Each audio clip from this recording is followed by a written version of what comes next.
La crise, la catastrophe, en tout cas, ce qu'on vient de traverser et ce que chacun et chacune a bien le droit de nommer comme il a ressenti, nous a permis, je crois, de faire du commun, de nous rencontrer, parfois avec des écrans, mais aussi pour certains, de nous retrouver ici aujourd'hui en vrai, en pot, je ne sais pas comment on peut dire.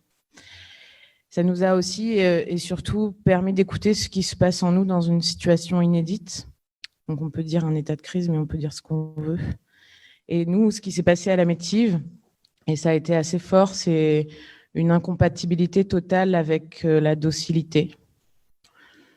Donc un refus assez catégorique, on a refusé de ne rien faire, on a refusé de participer à ce néant culturel et artistique. On a décidé de ne pas arrêter de soutenir soudainement les artistes, de ne pas arrêter d'aller rencontrer les personnes qu'on rencontre quotidiennement et de ne pas arrêter toute forme de relation qui n'était pas circonscrite à un quotidien dans lequel tout s'est arrêté. On a refusé de s'arrêter, on a refusé de ne plus partager la création, de ne plus soutenir les artistes. Avec l'EHPAD de Chambon-sur-Voueize, on a décidé de faire quelque chose un jour, et c'était le 17 avril. On a décidé d'amener un musicien pour jouer de la musique au pied de l'EHPAD. On a imaginé les protocoles avec l'EHPAD, avec les soignants, avec l'artiste, avec l'équipe.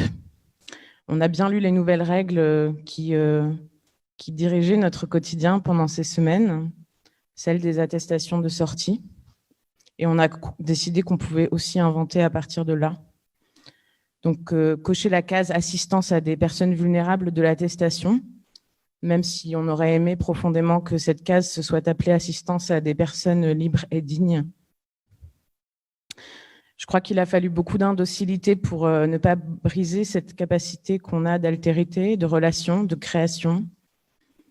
Et que, en tout cas, à la Métive, on a créé cette chose qui s'est appelée une tournée d'humanité, qui continue encore aujourd'hui, dans lequel on a inventé de nouveaux espaces scéniques. Ces espaces, on les a inventés avec les soignants, avec les résidents et avec les artistes, et un espace complet qui a été pensé par ceux qui l'occupent et ceux qui ont besoin de cet espace. Mario Forte, le violoniste avec lequel on a initié cette tournée, l'a lui-même dit. Je joue à l'EHPAD comme je joue à New York. Ici, on s'expérimente à Moutier-d'Ain comme n'importe où ailleurs. Et si par endroits la crise semble être traversée, je pense qu'il est très important de rester dans ce flux de contournement d'action, de fenêtres ouvertes sur le monde et sur les mondes et sur la création.